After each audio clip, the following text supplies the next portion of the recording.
Esok hari tanggal 2 Mei, sebagaimana kita sudah biasa merayakannya, itu adalah Hari Pendidikan Nasional. Dengan menetapkan 2 Mei sebagai Hari Pendidikan Nasional, sesungguhnya kita diingatkan, yang pertama, bahwa pendidikan itu seutuhnya pertama-tama adalah tanggung jawab orang tua, sebagaimana ditegaskan dalam Kanon 1136 Kitab Hukum Kanonik.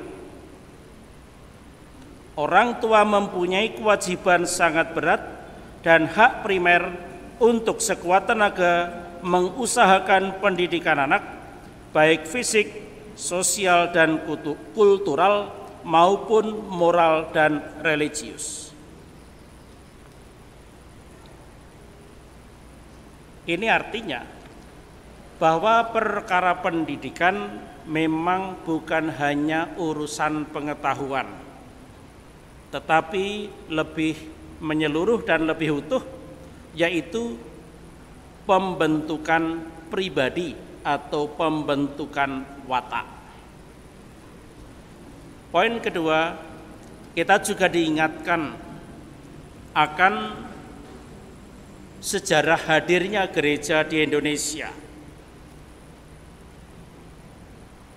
yaitu dengan mengawali karya misi Gereja Katolik Indonesia dengan sekolah-sekolah Katolik. Sebelum berdiri negara, bahkan pada waktu negara masih awal, perintis sekolah itu salah satunya adalah sekolah-sekolah Katolik. Mengapa? Karena gereja melihat situasi pada masa itu, sebelum kemerdekaan dan awal kemerdekaan, bahwa itulah yang dibutuhkan oleh bangsa ini. Pendidikan bagi anak-anak. Jadi karya pendidikan boleh disebut sebagai perintis misi gereja. Yang kedua, melalui pendidikan juga atau lembaga pendidikan, gereja dapat menggunakan sekolah-sekolah Katolik itu sebagai pintu pewartaan Injil. Tidak selalu dan tidak harus di sekolah sepanjang waktu berbicara mengenai Injil atau mengenai kitab suci, tetapi lebih diwujudkan di dalam nilai-nilai keutamaan. Misalkan perkara disiplin, perkara sopan santun, perkara berbahasa, perkara berpakaian, dan seterusnya. Poin ketiga, mengapa gereja mendirikan sekolah Katolik adalah itu menjadi bagian dari wujud tanggung jawab gereja Katolik terhadap masyarakat. Dalam rangka mewujudkan tanggung jawab terhadap perkembangan masyarakat itulah disadari bahwa sekolah-sekolah Katolik dirasa perlu memiliki yang namanya keunggulan di dalam mendampingi generasi muda selaras dengan perkembangan zaman. Itu artinya tenaga-tenaga didik harus memiliki kompetensi sehingga secara keseluruhan sebagai lembaga, sekolah-sekolah Katolik itu dapat dipercaya, dapat hadir secara profesional, sehingga pada akhirnya nanti juga menjadi pilihan anak-anak muda kita. Persoalannya untuk zaman sekarang adalah bahwa untuk mewujudkan profesionalitas dan kompetensi itu ada banyak keterbatasan tenaga dan keterbatasan biaya, karena semuanya harus ditanggung sendiri. Nah, itulah sebabnya mengapa Gereja Keuskupan Agung Semarang dan juga keuskupan yang lain mulai tergerak untuk memikirkan hal-hal ini. Kita tidak boleh menyerah. Lalu apa yang harus kita wujudkan untuk menjawab kebutuhan pendidikan selaras dengan perkembangan zaman ini?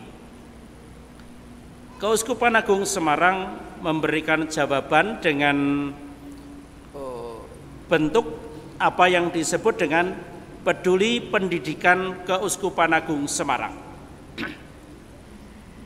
Peduli Pendidikan Keuskupan Agung Semarang ini ada 3 bentuk.